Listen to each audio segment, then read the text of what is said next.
The Lone Ranger has a new movie out that makes you wish the West had never been won. But why? Why wish the West had never been won? Not why is there a new Lone Ranger movie? The answer is because he's awesome. And I can be a Superman for you.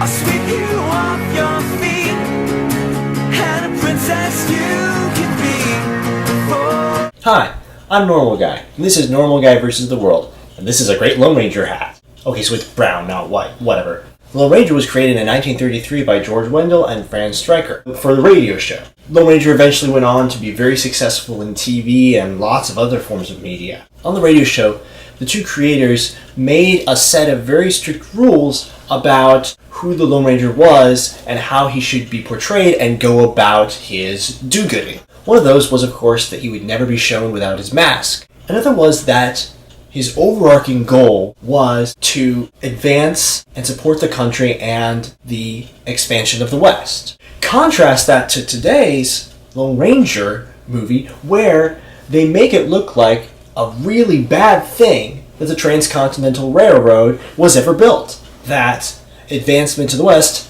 ever happened. This is taken from a recent comic book of Lone Ranger, where they had the villain also be the Transcontinental Railroad businessman. And I can't help but wondering why this is. I mean, I was always thinking that the Transcontinental Railroad was a good thing, that going to the West was a good thing. I mean, even President Obama said so. I mean, yes, we all know that there were lots of abuses on the Transcontinental Railroad.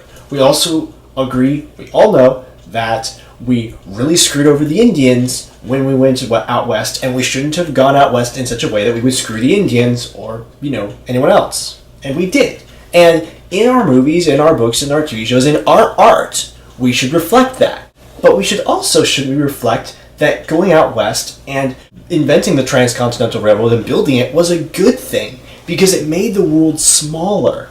It was a huge step in making us able to go farther places, which made it easier for us to communicate in a global way that we now are able to do. So why would that be portrayed in the movie as a bad thing?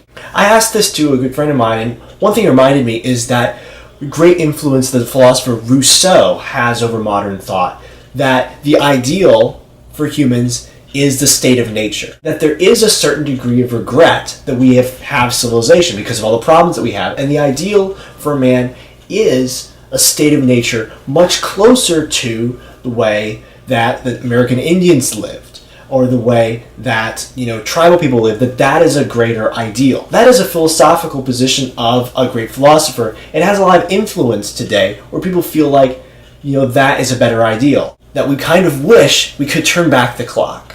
We kind of wish we could go back to a simpler place in a simpler time. And, when they blow up the train in the movie, it's a kind of a wish fulfillment that we could go back to a much simpler time, we thought was simpler in any case, where we were less civilized. But if making the world a smaller place and all the technological advances that come with it and medical advances, people being able to live longer, aren't enough to make you think that maybe Rousseau got it just a little bit wrong, then, well, here's one thing, Hollywood. That's right, Hollywood is out west. And if we never went west, and if we never had, Transcontinental Railroad, we would not have Hollywood. So, stand by me, stand by the Lone Ranger, and stand by Hollywood. Hi-ho, Hollywood, away! Or something like that. Anyway, if you like the show, leave me a comment, subscribe to the Real Normal Guys channel, and let me know what you thought of this episode. Let me know if you agree or disagree. Or just say, hey, Kimosabe, I love you in your cowboy hat. And I'll just say, thanks, you have excellent taste. Kimosabe!